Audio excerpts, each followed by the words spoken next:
¿Qué tal, estimados amigos? Les saluda Raúl Bravo Sender. En este episodio segundo de las reflexiones para el Bicentenario del Perú, vamos a abordar el tema que está en la coyuntura a nivel nacional a propósito del proceso de elecciones generales. Se viene planteando y deslizando la posibilidad de que en el Perú se dé una segunda reforma agraria. Vamos a abordar este tema enlazándolo también con lo que son los derechos de propiedad. Como sabemos, hacia finales de los años 60, con el gobierno revolucionario de las Fuerzas Armadas, se implementó una reforma agraria. Se llevaron a cabo varias expropiaciones bajo la idea de que la tierra es de quien la trabaja. Las consecuencias ya las conocemos, ya las sabemos.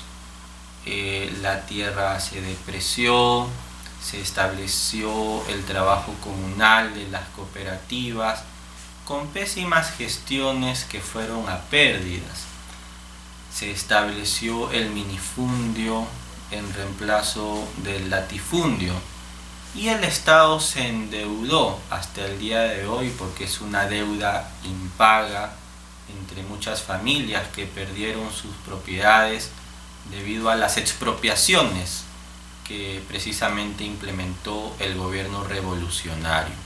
Deuda que, reitero, entre muchas familias hasta ahora es impaga y tienen sus bonos, pero hasta el día de hoy no los pueden cobrar. Bien, se viene planteando esto de la segunda reforma agraria.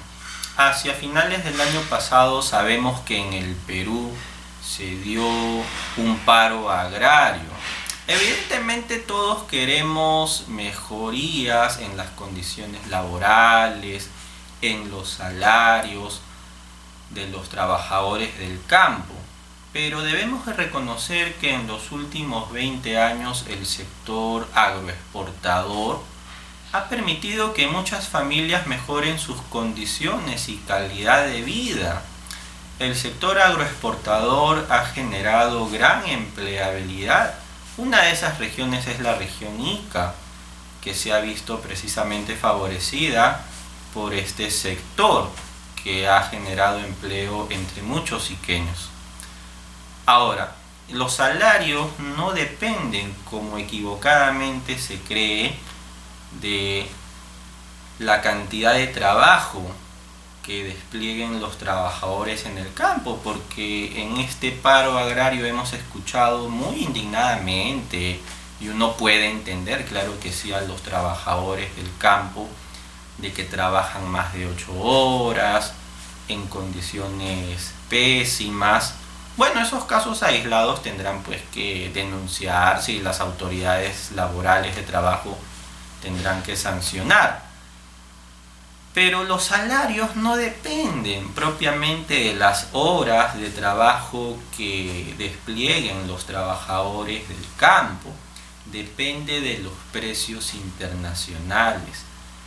Ello obedece en el fondo a que se tiene también la idea equivocada de que el valor de los bienes reposa en la teoría del valor objetiva, que se funda en el valor trabajo, es decir, un objeto, un bien, vale en función a la cantidad de trabajo que se haya desplegado para producirlo, cuando en realidad hacia finales del siglo XIX esta teoría, que se remonta a la teoría de los economistas clásicos que dieron lugar a la teoría objetiva del valor y que luego Marx profundizó con esto de la teoría del valor trabajo, los economistas marginalistas de finales del siglo XIX desmintieron esta teoría, desmintieron esta tesis. Jevons, Walras y Menger desmintieron esta teoría, y más propiamente Karl Menger, en el sentido de que los bienes valen de acuerdo a su escasez y a su utilidad. hacia finales del siglo XIX se produce la gran revolución marginalista. Entonces, los salarios no dependen de la cantidad de trabajo. Un trabajador del campo puede trabajar 5, 10, 15, 20 horas, pero si a nivel internacional los potenciales compradores no valoran esos productos, ¿de qué vale que trabajen 5, 10, 15 o 20 horas? No va a valer, o no van a estar dispuestos a pagar lo que las empresas agroexportadoras piden por los productos. Entonces, aquí los costos de las empresas agroexportadoras tienen que alinearse con los precios internacionales, y son los precios internacionales los que finalmente fijan los costos, incluidos los costos laborales, que comprenden los salarios de los trabajadores del campo. Eso es algo que debemos aceptar, que debemos entender. Pero bueno, evidentemente todos queremos mejorías, pero las mejorías dependen de un conjunto de factores. Sin ánimo de salirnos del tema, se viene planteando una segunda reforma agraria en el Perú. La pregunta es, ¿qué comprendería esa segunda reforma agraria? Suena muy bonito, suena muy interesante, ¿no? La pregunta, reitero, es ¿qué aspectos comprenderían esa segunda reforma agraria? Y aquí nosotros nos detenemos en un punto que nos parece vital. Si es que se quiere llevar una segunda reforma agraria, ya muy bien, llevémosla, pero que se base en los derechos de propiedad privada. Nuestra Constitución establece en su artículo 58 que nos desenvolvemos en una economía social de mercado, ¿verdad? Ya en la primera entrega de estas reflexiones hemos aludido al régimen de economía social de mercado.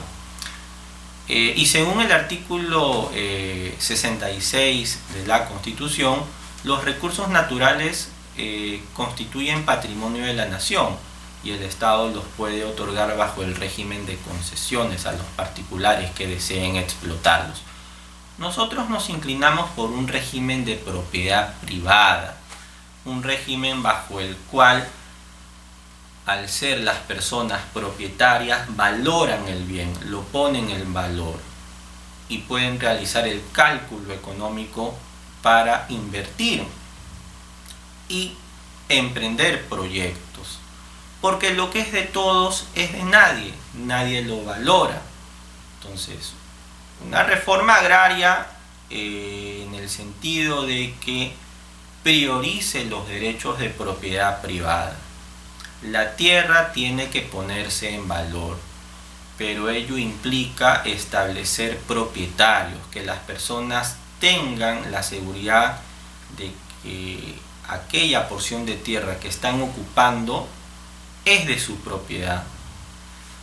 Ya en el Perú se han realizado intentos, ¿no? Recordemos lo que desplegó el entonces ILD en los años 80, a inicios de los años 90, se implementan una serie de reformas con el propósito de titular a las personas, darles títulos de propiedad, con el propósito de que se inserten dentro del circuito económico formal.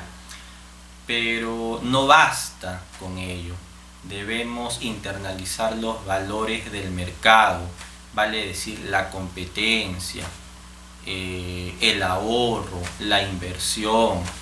¿De qué vale que tengamos derechos de propiedad privada si es que no internalizamos los valores del mercado y la competencia?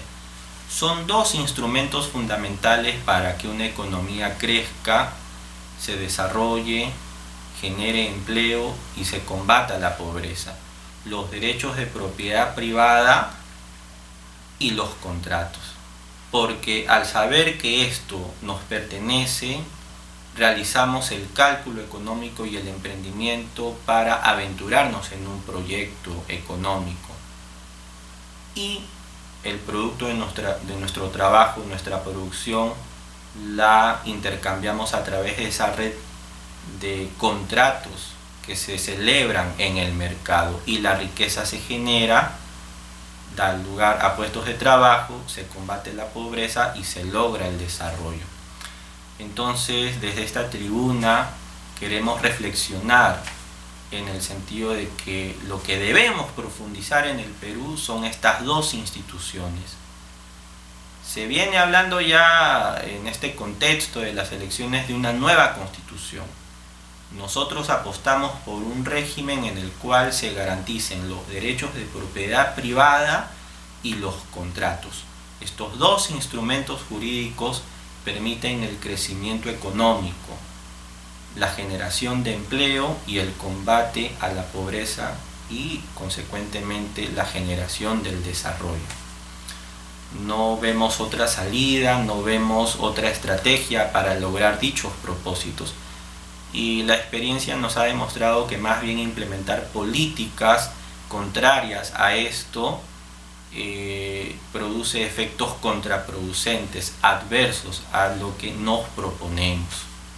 Bien, estimados amigos, hemos querido reflexionar en torno a este tema en este segundo episodio de Reflexiones para el Bicentenario del Perú. Los esperamos todos los lunes a partir de las 6 de la tarde. Se despide de ustedes Raúl Bravo Sender del Foro Liberal Iqueño, y conmigo será hasta otra ocasión. No sin antes también agradecer a nuestros colaboradores, entre ellos el Centro de Ilustración Republicana y Construyendo Libertad, quienes también se están sumando al Foro Liberal Iqueño para difundir estas reflexiones para el Bicentenario del Perú, que reitero, todos los lunes a partir de las 6 los espera para reflexionar por el Perú. Muchas gracias, será hasta otra oportunidad.